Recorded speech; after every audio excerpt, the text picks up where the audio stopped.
Weight loss തുടങ്ങുന്നത് നമ്മുടെ കിച്ചണിൽ നിന്നല്ല, ജിമ്മിൽ നിന്നുമല്ല, നമ്മുടെ മനസ്സിൽ നിന്നാണ്. നമ്മുടെ മനസ്സിന്റെ പവർ ഒന്ന് കൂട്ടിയാൽ തന്നെ, മനസ്സിനൊന്ന് ശക്തി കൂട്ടിയാൽ തന്നെ നമ്മുടെ ശരീരം ഓട്ടോമാറ്റിക്കലായിട്ട് മനസ്സ് പറയുന്നത് കേട്ടോളും.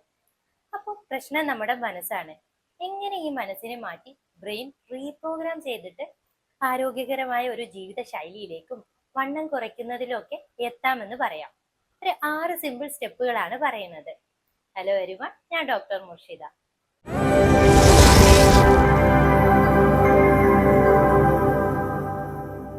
ഒന്നാമത്തെ കാര്യം, നമ്മുടെ തടസ്സങ്ങൾ എന്താണെന്ന് നമ്മൾ തിരിച്ചറിയണം.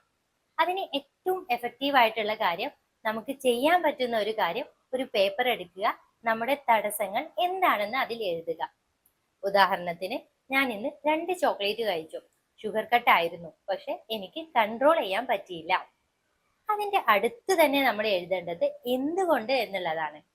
ഓട്ടോമാറ്റിക്കലി നമ്മൾ ആലോചിക്കൂലേ, ഇന്ന് ചോക്ലേറ്റ് കഴിച്ചത് എന്തുകൊണ്ടായിരുന്നു എന്ന്. വൈ? ഓൾറെഡി മക്കൾക്ക് വേണ്ടി ഫ്രിഡ്ജിൽ ചോക്ലേറ്റ് ഉണ്ടായിരുന്നു, വാങ്ങി വെച്ചിട്ടുണ്ടായിരുന്നു, അതുകൊണ്ടാണ് അത് എടുത്തു കഴിച്ചത്. അവിടെ നമ്മൾ ഒന്ന് പുതുതായിട്ട് ആലോചിച്ചു, എന്താണ് നമുക്ക് തടസ്സം ഉണ്ടായത് എന്ന്.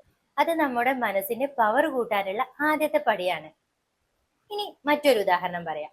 എല്ലാ ദിവസവും രാവിലെ ഒരു അരമണിക്കൂർ യോഗ ചെയ്യാറുണ്ട്. ഇന്ന് ഞാൻ യോഗ ചെയ്തില്ല. അത് നമുക്കൊരു പേപ്പറിൽ എഴുതി വെക്കാം. അന്ന് യോഗ ചെയ്തില്ല എന്നത് നമുക്കൊരു പേപ്പറിൽ എഴുതി വെക്കാം. അടുത്ത ക്വസ്റ്റ്യൻ അവിടെ വരുന്നത് എന്തുകൊണ്ട് ചെയ്തില്ല എന്നുള്ളതാണ്. അതെങ്ങനെയെന്ന് നമ്മൾ കണ്ടെത്തണം, ആലോചിച്ച് തന്നെ കണ്ടെത്തണം. എന്താണ് ഇന്ന് തടസ്സം വന്നത്? രാവിലെ എണീറ്റപ്പോൾ അടുത്ത് മൊബൈൽ ഉണ്ടായിരുന്നു, ഒരുപാട് നേരം അത് സ്ക്രോൾ ചെയ്തിരുന്നു, അതുകൊണ്ട് യോഗ ചെയ്യാൻ സമയം കിട്ടിയില്ല. അപ്പോൾ അത് മാറ്റാൻ നമ്മൾ എന്ത് ചെയ്യണം? ഓട്ടോമാറ്റിക്കലി നമ്മൾ അത് ആലോചിക്കൂലേ. നമ്മൾ കിടക്കുന്ന കട്ടിലിന്റെ അടുത്ത് തന്നെ യോഗ മാറ്റ് വെക്കുക. അപ്പൊ രാവിലെ ഉണർന്നാൽ നമ്മൾ നേരെ കാണുന്നത് യോഗ മാറ്റ് ആയിരിക്കും. അപ്പോൾ ഡയറക്റ്റ് നമ്മൾ യോഗ ചെയ്യാൻ പോകും. അപ്പൊ നമ്മുടെ ആദ്യത്തെ സ്റ്റെപ്പ് എന്ന് പറയുന്നത് വെയിറ്റ് ലോസ് ചെയ്യണം എന്നാണ് നമ്മുടെ ലക്ഷ്യം. ഒരു ഹെൽത്തി ലൈഫ് സ്റ്റൈൽ ഫോളോ ചെയ്യണം. അങ്ങനെയൊക്കെ ഉണ്ടെങ്കിൽ ആദ്യം അതിനുള്ള തടസ്സങ്ങൾ എന്തൊക്കെയാന്ന് നിങ്ങൾ മനസ്സിലാക്കുക. എന്നിട്ടൊരു പേപ്പർ എടുത്ത് അത് എന്തുകൊണ്ടാണെന്ന് എഴുതുക. ഇത് നമ്മൾ ഒരാളോട് പറയുന്നതിനേക്കാൾ ഏറ്റവും എഫക്റ്റീവ് ആയിട്ടുള്ള മെത്തേഡ് എന്നുള്ളത് എഴുതുക എന്നുള്ളത് തന്നെയാണ്. അപ്പോൾ ഇന്ന് മുതൽ ഈ കാര്യം ഫോളോ ചെയ്തിട്ട് അത് നിങ്ങൾ കമന്റിൽ ഒന്ന് പറയുക. അപ്പോൾ നമ്മൾ നമ്മുടെ തടസ്സങ്ങൾ എന്താന്ന് മനസ്സിലാക്കി. ഇനി അടുത്ത സ്റ്റെപ്പ് എന്ന് പറയുന്നത് നമ്മുടെ ഡോപ്പമിൻ മനസ്സിലാക്കുക എന്നുള്ളതാണ്. ബ്രെയിനിൽ സന്തോഷം ഉണ്ടാകുമ്പോൾ ഉണ്ടാകുന്ന ഒരു കെമിക്കലാണ് ഡോപ്പമിൻ. ഈ ഡോപ്പമിൻ റിലീസ് ഉണ്ടാകാൻ വേണ്ടിയിട്ടാണ്, അതായത് ഈ സന്തോഷം ഉണ്ടാവാൻ വേണ്ടിയിട്ടാണ് നമ്മൾ ഓരോ കാര്യങ്ങളും ചെയ്യുന്നത്. നമ്മളുടെ ബ്രെയിനിൽ പെട്ടെന്ന് സന്തോഷം കിട്ടുന്ന കാര്യങ്ങൾ ചെയ്യാനാണ് നമ്മുടെ ബ്രെയിനിന് എപ്പോഴും ഇഷ്ടം. അതായത് നമുക്ക് കുറച്ച് കാര്യങ്ങൾ പറയാം. ഇപ്പോൾ ഇൻസ്റ്റഗ്രാമിൽ റീൽസ് കാണുന്നത്, ഒരു കേക്ക് കഴിക്കുന്നത്, ഒരു മധുരമുള്ള ചോക്ലേറ്റ് കഴിക്കുന്നത്, ഇതൊക്കെ നമുക്ക് പെട്ടെന്ന് സന്തോഷം കിട്ടുന്ന കാര്യങ്ങളാണ്. അതിന്റെ റിസൾട്ട് ഒക്കെ നമുക്ക് പെട്ടെന്ന് കിട്ടും. എന്നാൽ ചില കാര്യങ്ങളുണ്ട്. എക്സസൈസ് ചെയ്യുന്നത്, ഹെൽത്തി ആയിട്ട് കുക്കിംഗ് ചെയ്യുന്നത്, മെഡിറ്റേഷൻ ചെയ്യുന്നത്, ഇതൊക്കെ അപ്പോൾ തന്നെ റിസൾട്ട് കിട്ടില്ല, അപ്പോൾ തന്നെ സന്തോഷം ഉണ്ടാവില്ല. പതുക്കെയാണ് അതിന്റെ റിസൾട്ട് നമുക്ക് കിട്ടി തുടങ്ങുന്നത്. അങ്ങനെ സ്ലോ ആയിട്ട് പതുക്കെ സന്തോഷം കിട്ടുന്ന കാര്യങ്ങൾ ചെയ്യാൻ നമ്മുടെ ബ്രെയിനിന് ഇഷ്ടമില്ല. ഇത് പെട്ടെന്ന് ഡോപ്പമിൻ റിലീസ് ഉണ്ടാവുന്ന കാര്യങ്ങളാണ്, അതായത് പെട്ടെന്ന് സന്തോഷം കിട്ടുന്ന കാര്യങ്ങൾ. ഇത് നമുക്ക് പതുക്കെ സന്തോഷം കിട്ടുന്ന, പതുക്കെ റിസൾട്ട് കിട്ടുന്ന കാര്യങ്ങളാണ്. എപ്പോഴും ഈ കാര്യങ്ങളാണ് നമ്മൾ കൂടുതലായിട്ട് ചെയ്യേണ്ടത്. അതിന് നമ്മുടെ മനസ്സിനെ നമ്മൾ പാകപ്പെടുത്തണം. നമുക്ക് ചെയ്യാൻ പറ്റുന്ന ഒരു കാര്യം പറയാം. 1 മണിക്കൂർ നമുക്ക് വർക്കൗട്ട് ചെയ്യാനുണ്ട്. അപ്പോൾ അത് ഫുള്ളായിട്ട് ഒറ്റ സ്ട്രെച്ച് ചെയ്യാതെ അതിനിടയ്ക്ക് ഒരു 10 മിനിറ്റ് ഇഷ്ടപ്പെട്ട പാട്ടിട്ടിട്ട് ഡാൻസ് ചെയ്യാം. അങ്ങനെയാവുമ്പോൾ ബ്രെയിൻ ഒന്ന് ഫ്രഷ് ആവും. ഒരു പാട്ടൊക്കെ കേട്ട് ഡാൻസ് ഒക്കെ ചെയ്യുമ്പോൾ അപ്പോൾ ഉണ്ടാവുന്ന ഒരു പെട്ടെന്ന് കിട്ടുന്ന ഒരു സന്തോഷം അല്ലേ. അത് കഴിഞ്ഞിട്ട് പിന്നെയും നമുക്ക് വർക്കൗട്ട് തുടരാം. അപ്പൊ നമ്മൾ ഡോപ്പമിന്റെ കാര്യം മനസ്സിലാക്കി. അടുത്തത് ഇന്നത്തെ കാലത്ത് ഏറ്റവും ഇമ്പോർട്ടന്റ് ആയിട്ടുള്ള കാര്യമാണ് മൈൻഡ്ഫുൾനെസ്. മനസ്സിനെ ശാന്തമാക്കി വെക്കുക. നമ്മൾ പലപ്പോഴും ഭക്ഷണം കഴിക്കുന്നത് വിശന്നിട്ടാവില്ല. നമ്മൾ ഭക്ഷണം കഴിക്കുന്നത് ബോറടിച്ചാൽ നമ്മൾ ഭക്ഷണം കഴിക്കും, സ്ട്രെസ് ആയാൽ ഭക്ഷണം കഴിക്കും. അപ്പോൾ നമ്മുടെ മനസ്സിന് ശാന്തത കൊണ്ടുവരുമ്പോൾ ഈ പ്രശ്നങ്ങളൊന്നും ഉണ്ടാവില്ല. ഉദാഹരണത്തിന് നമ്മളൊരു ഡയറ്റ് പ്ലാൻ സെറ്റ് ചെയ്തു. ഒരു ദിവസം നമുക്ക് പുറത്തു പോകേണ്ടി വന്നു. അന്ന് പിസയും ബർഗറും കൂൾ ഡ്രിങ്ക്സും ഒക്കെ കഴിച്ചു. അന്ന് നമ്മൾ തീരുമാനിച്ചു, എല്ലാം പോയി, ഇനി എനിക്കൊന്നും ഫോളോ ചെയ്യാൻ പറ്റുന്നില്ല എന്ന്. പക്ഷെ ഒരിക്കലും അങ്ങനെ ഒന്നായിട്ട് ഒഴിവാക്കരുത്. ഒരു 2 മിനിറ്റ് ഇരിക്കുക, കണ്ണടച്ചിരുന്ന് ദീർഘമായി ശ്വാസം എടുക്കുക, എന്നിട്ട് പറയുക, നമ്മുടെ മനസ്സിനോട് തന്നെ പറയുക, ഇന്ന് സംഭവിച്ചു, പക്ഷെ നാളെ മുതൽ, അടുത്ത ഭക്ഷണം മുതൽ ഞാൻ എൻ്റെ ഡയറ്റ് പ്ലാനിലേക്ക് തിരിച്ചു വരും എന്നുള്ളത്. ഇത് നമ്മുടെ മനസ്സിലുള്ള കുറ്റബോധത്തെ ഇല്ലാതാക്കും. വീണ്ടും അടുത്ത ഭക്ഷണം മുതൽ തന്നെ ഹെൽത്തി ആയിട്ട് ഭക്ഷണം കഴിക്കാനും നമ്മുടെ ഡയറ്റ് പ്ലാൻ ഫോളോ ചെയ്യാനും നമ്മളെ പ്രാപ്തരാക്കും. മനസ്സ് ശാന്തമായാൽ ഒരുപാട് ക്രേവിങ്സ് ഉണ്ടാവുന്നത്, അതായത് ഇടയ്ക്കിടയ്ക്ക് ഭക്ഷണം കഴിക്കണം എന്ന് തോന്നുന്നതൊക്കെ കുറയും. ഈ മനസ്സ് ശാന്തമാക്കാൻ ഏറ്റവും എഫക്റ്റീവ് ആയിട്ടുള്ള ഒരു മെത്തേഡ് എന്ന് പറയുന്നത് മെഡിറ്റേഷൻ ആണ്. അതെങ്ങനെയാ ചെയ്യുന്നതെന്ന് സിമ്പിൾ ആയിട്ട് പറയാം. ഒരു 10 മിനിറ്റ് കണ്ണുകൾ അടച്ച് നിങ്ങൾക്ക് കംഫർട്ടബിൾ ആയിട്ടുള്ള പൊസിഷനിൽ ഇരിക്കുക. എന്നിട്ട് നമ്മുടെ ശ്വാസഗതിയെ മാത്രം ശ്രദ്ധിക്കുക. മാക്സിമം മറ്റ് ചിന്തകളൊന്നും മനസ്സിലേക്ക് വരാതെ നോക്കുക. ആദ്യത്തെ ദിവസങ്ങളിലൊന്നും നമുക്ക് 10 മിനിറ്റ് ഒന്നും ഇരിക്കാൻ പറ്റില്ല, എന്നാലും കുഴപ്പമില്ല, സ്ഥിരമായിട്ട് ചെയ്തുകൊണ്ടിരിക്കുക. ആദ്യത്തെ ദിവസം 2 സെക്കൻഡേ ഇരിക്കാൻ പറ്റുന്നുള്ളൂ, അത് മതി. പതുക്കെ പതുക്കെ അത് നമുക്കൊരു 10 മിനിറ്റിലേക്ക് എത്തിക്കാൻ പറ്റും. ഒരു 20 ദിവസം അല്ലെങ്കിൽ 21 ദിവസമൊക്കെ സ്ഥിരമായിട്ട് മെഡിറ്റേഷൻ പ്രാക്ടീസ് ചെയ്താൽ നിങ്ങളുടെ മനസ്സ് ശാന്തമായി തുടങ്ങും. നിങ്ങൾക്ക് ഒരു ചിന്തകളും വരാതെ തന്നെ 10 മിനിറ്റോളം മെഡിറ്റേഷൻ ചെയ്യാനും പറ്റും. അപ്പോൾ മെഡിറ്റേഷൻ ശീലമാക്കുക, എന്നിട്ട് മനസ്സിനെ ശാന്തമാക്കി നിർത്തുക. അടുത്ത സ്റ്റെപ്പ് എന്ന് പറയുന്നത് ഗ്രാറ്റിറ്റ്യൂഡ് ആണ്. നന്ദി പറയുക, പോസിറ്റീവായി ചിന്തിക്കുക. ഈ നന്ദി പറയുന്നതും പോസിറ്റീവായി ചിന്തിക്കുന്നതൊക്കെ നമ്മുടെ ബ്രെയിനിനെ കൂടുതൽ ശക്തിയുള്ളതാക്കും, നമ്മുടെ മനസ്സിനെ കൂടുതൽ ശക്തിയുള്ളതാക്കും.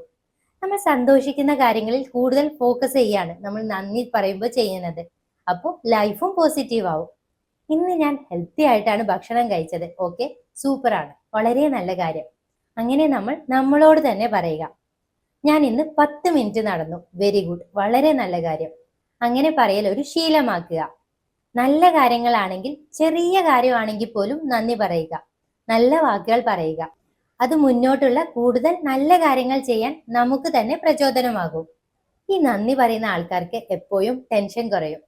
നമുക്ക് പോസിറ്റീവ് ആയിട്ടുള്ള ഒരു മൈൻഡാണ്, മനസ്സാണ് ഉണ്ടെങ്കിൽ നമ്മളുടെ പ്രവർത്തനങ്ങളും പോസിറ്റീവ് ആവും.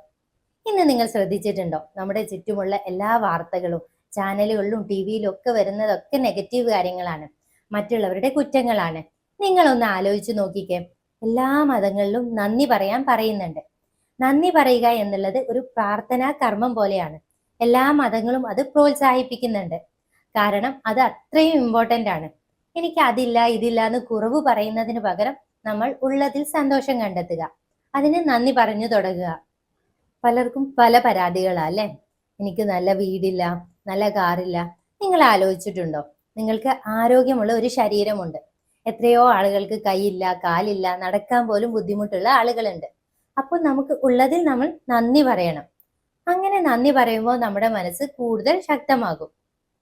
അടുത്ത സ്റ്റെപ്പ് എന്ന് പറയുന്നത് വിഷ്വലൈസേഷൻ ആണ്. നമ്മുടെ ലക്ഷ്യങ്ങൾ നമ്മൾ മനസ്സിൽ കാണുക, ഒരു ചിത്രം പോലെ കാണുക. ഈ കാണുക എന്നുള്ളത് നമ്മുടെ ബ്രെയിനിന് വളരെയധികം എഫക്റ്റ് ചെയ്യുന്ന ഒരു കാര്യമാണ്. നിങ്ങൾ പറയില്ലേ, അത് നിങ്ങൾ നേരത്തെ മനസ്സിൽ കണ്ടിട്ടുണ്ട് എന്നൊക്കെ. ഈ കണ്ട കാര്യമാണ് നമ്മൾ കൂടുതൽ നേരം ഓർത്തിരിക്കുക.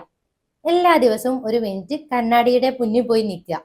എന്നിട്ട് കണ്ണാടിയുടെ മുന്നിൽ പോയി നിങ്ങളുടെ വെയിറ്റ് ലോസ് എന്നാണ് നിങ്ങളുടെ ലക്ഷ്യമെങ്കിൽ നിങ്ങൾ വണ്ണം കുറഞ്ഞ് മെലിഞ്ഞിരിക്കുന്നത് നിങ്ങൾക്ക് സങ്കല്പിക്കാം. അതിന്റെ ഒരു ചിത്രം നിങ്ങൾക്ക് മനസ്സിൽ വരച്ചിടാം.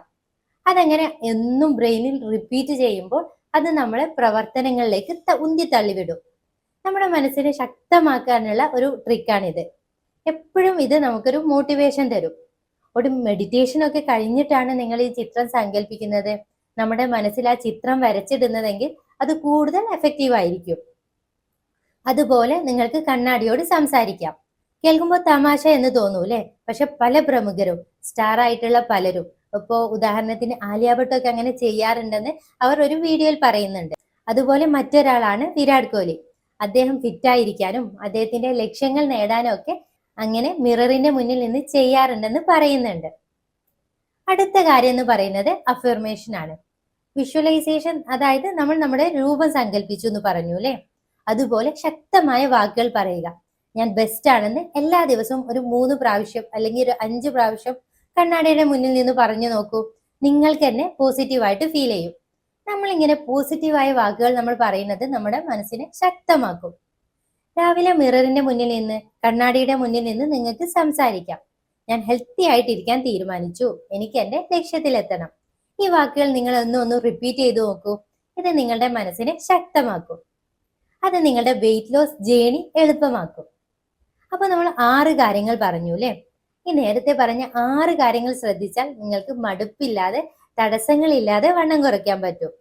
ആദ്യം നമ്മൾ നമ്മുടെ തടസ്സങ്ങൾ മനസ്സിലാക്കി. എന്നിട്ട് അത് എന്തുകൊണ്ടാണെന്ന് തിരിച്ചറിഞ്ഞു. നമ്മുടെ ശരീരത്തിന്റെ ഡോപ്പമിൻ മനസ്സിലാക്കി. പിന്നീട് മെഡിറ്റേഷനിലൂടെ മനസ്സിനെ ശാന്തമാക്കാൻ പഠിപ്പിച്ചു. അതുപോലെ നന്ദി പറയുന്നതിന്റെ ഗുണങ്ങൾ മനസ്സിലാക്കി. നമ്മൾ നമ്മുടെ പോസിറ്റീവായ കാര്യങ്ങൾ വീണ്ടും വീണ്ടും മനസ്സിനെ ഓർമ്മപ്പെടുത്താൻ തീരുമാനിച്ചു. അടുത്തത് നമ്മുടെ ലക്ഷ്യം മനസ്സിൽ വരയ്ക്കാൻ പഠിച്ചു. നല്ല ശക്തമായ വാക്കുകൾ കൊണ്ട്, നല്ല പോസിറ്റീവായ വാക്കുകൊണ്ട് മനസ്സിനെ ശക്തിയുള്ളതാക്കാൻ, മനസ്സിനെ പവർഫുൾ ആക്കാൻ പഠിച്ചു.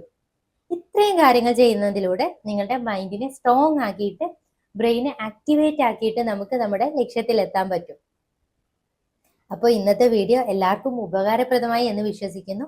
ഇതിൽ ഏത് കാര്യമാണ് നിങ്ങൾക്ക് കൂടുതൽ എഫക്റ്റീവായി തോന്നിയത് എന്ന് കമന്റിൽ പറയുക. ഇതിൽ ഏതെല്ലാം കാര്യങ്ങൾ നിങ്ങൾ ചെയ്യാറുണ്ട് എന്നതും ഷെയർ ചെയ്യുക. ചാനൽ ആദ്യമായിട്ട് കാണുന്നവരുണ്ടെങ്കിൽ ചാനൽ സബ്സ്ക്രൈബ് ചെയ്യുക. Leave better, feel better. Thank you.